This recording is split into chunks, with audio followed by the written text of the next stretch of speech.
There is absolutely nothing exciting about this video that you're going to watch today. Not a darn thing except for these cool looking supercars that you see before you here.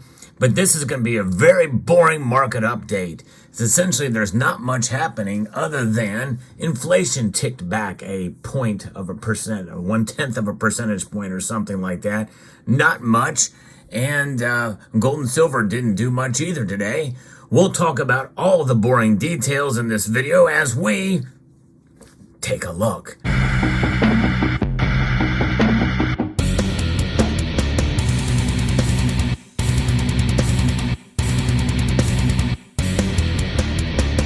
We're not going to even explore. There's not much to explore in this video today, except for the prices. Well, let's see what we've got here moments before the markets close. Gold is down slightly, down $1.60, 0.08%. Silver is down 4 cents to $22.87. It's kind of a holding pattern. And all focus now is on the Federal Open Market Committee meeting coming. Gold prices, they did climb a little bit earlier in the day. They almost got to $2,000 again. But it pulled back, meaning for a not very exciting market watch here as we take a look and see what the prices are. Gold is now well below that $2,000 level. But that's good if you're buying. But, it's holding on strong. Silver is, it got up to $23.23 earlier in the day because of the news. But once it digested and we look and see what the Fed is going to do tomorrow, in their beginning their open market committee here. That's going to end tomorrow night, then tomorrow evening, and then we're going to get a conference here. But this is what's happening. Both metals did extend again, and then they fell back after this. And so the U.S. economic data point of the day saw the Consumer Price Index report for November come in at 3.1%, pretty much right in line with expectations. It was 3.2%, with the core rate minus food and energy coming in at 4%. Both figures are year on year and have the same readings as seen in the October report. The November year-on-year numbers came in right in line with market expectations. The modest rallies in gold and silver suggested that the CPI data were relieved that inflation did not uptick in November. So they thought maybe that might be surprised. But recent economic data from the world's major economies have generally shown cooling inflation. Focus is now on the meeting for the FOMC and the Federal Reserve, and it will end in tomorrow afternoon on Wednesday with a statement and press conference from Jerome Powell. The consensus is that the FOMC will leave interest rates unchanged, and that's exactly what they're going to do. They're not going to rock the boat here because they're going to see this as a victory because it pulled back a little bit after gaining in previous sessions for the Consumer Price Index. It's expected that the FOMC statement and Powell at his press conference will still lean a bit hawkish by saying the inflation fight is not yet finished. So it depends on what he says as to how the markets are going to interpret that.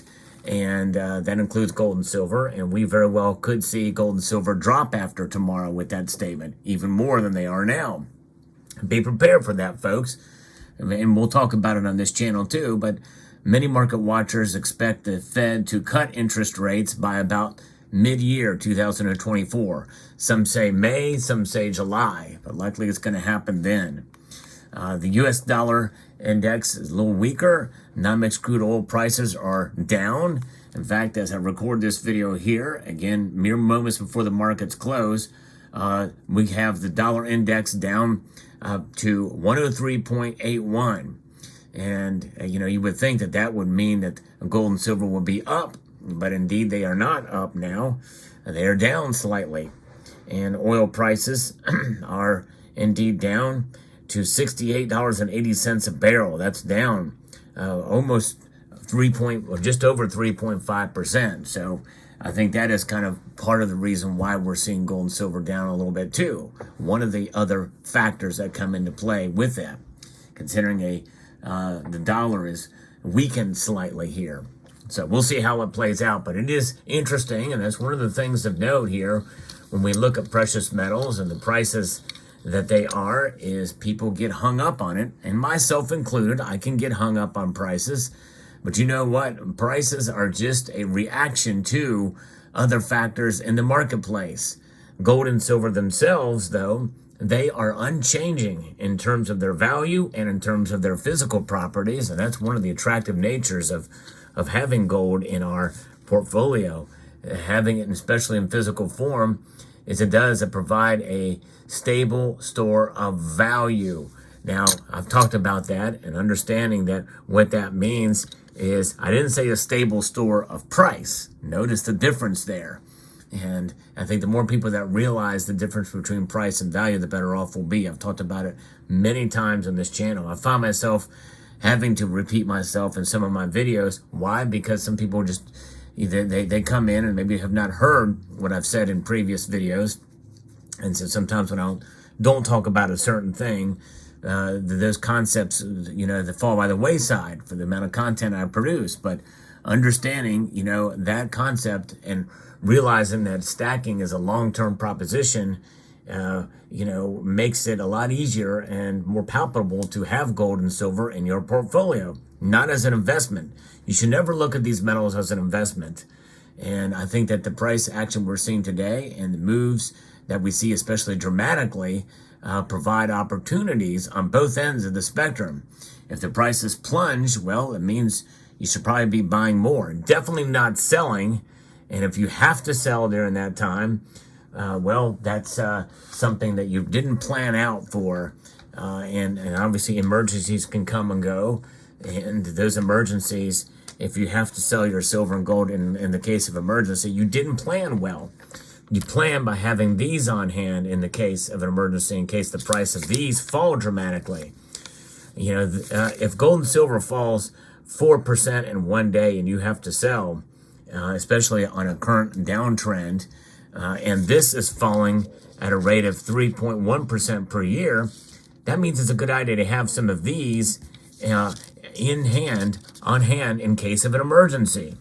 That's why it's there. That is why cash is king for those kind of situations. You use these unsound money, currency, to protect yourself so you don't have to use the ultimate form of protection. That's gold and silver. On the contrary, if gold and silver prices rise dramatically, well, that could be an opportunity you could take advantage of to sell. And you could profit from it. You could potentially even profit from gold and silver, although I strongly advise against that in the physical form, and it takes a lot more price in action for you to be able to profit, because you have to fight the premiums you paid for them as well, and any losses you may have when you go to sell them, especially if you go to a local coin shop and they're going to give you a percentage under spot. Or selling online, you have to cover shipping costs to ship your gold and silver to sell. So all things that should be considered when stacking precious metals. I think in some ways those premiums you pay make it less likely that you're going to take a loss, and so you're going to hold on to them, because that's a sensible approach. It is the ultimate and the savings of last resort. And what we've been seeing, especially with gold and silver falling, and with gold, it's fallen, but you think about it, gold is still near $2,000 an ounce. That's pretty good for gold. Silver, on the other hand, well, it was almost $26 not too long ago. Now it's well under $23, but it's hanging on and is holding on, basically proving itself in spite of what the Fed has done. In spite of what the Fed has done, silver has really done not too bad, not too shabby with all things considered. There's been a lot of things that have been working against silver over the course of the past couple of years here.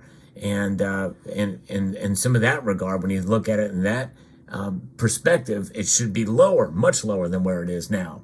However, when we look at the frustration, and I share that frustration, there are other factors and other things that really should send it much higher, in my view. And those weigh on us much more than I think the prices falling, that prices where they're at now. So all things to consider here. Now, we should continue to press on. I think it's going to be very fascinating to see how this the markets digest these data that have come out today and through tomorrow. And after the Fed chair's comments, I think he will lean hawkish. I don't think he's going to change his calculus at all in terms of what he says. I don't think there will be any surprises tomorrow.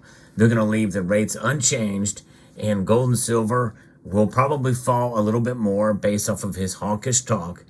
But it is just that, just talk. They're not going to do anything else. And we're going to continue to see probably rates stay where they're at. The only real issue and clue we're going to get is to when they're going to cut. But there are going to be no more rate hikes at all. We're done with that. That is completely finished. We're in an extended pause now, and the pivot won't be until next year. The only thing is now, is it going to happen in May or July or June, or what have you? I don't know. I guess I don't know if they say meet in June or not. But anyways, that is going to be the next question as we get through tomorrow. And people will parse the words of Jerome Powell in the speech tomorrow, and it will have a psychological effect on gold and silver. And I think they're going to continue to fall, which will provide another opportunity to buy. But nonetheless, the thing is that the metals themselves, well, the value speaks for themselves.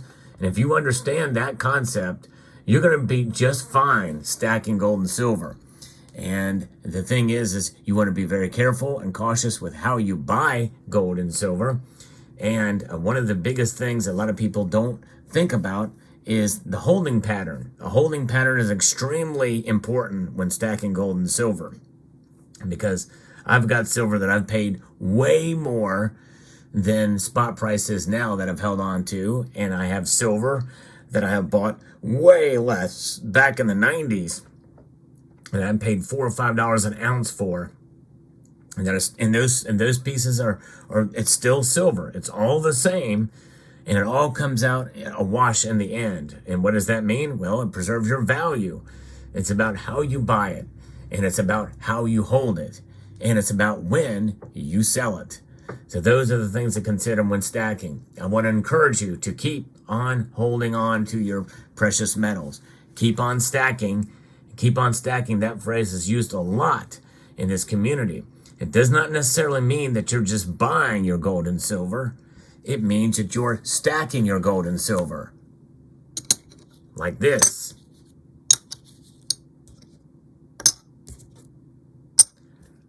This is all silver and gold that I bought a while ago. Still got it. I just stacked it. Might as well keep on stacking.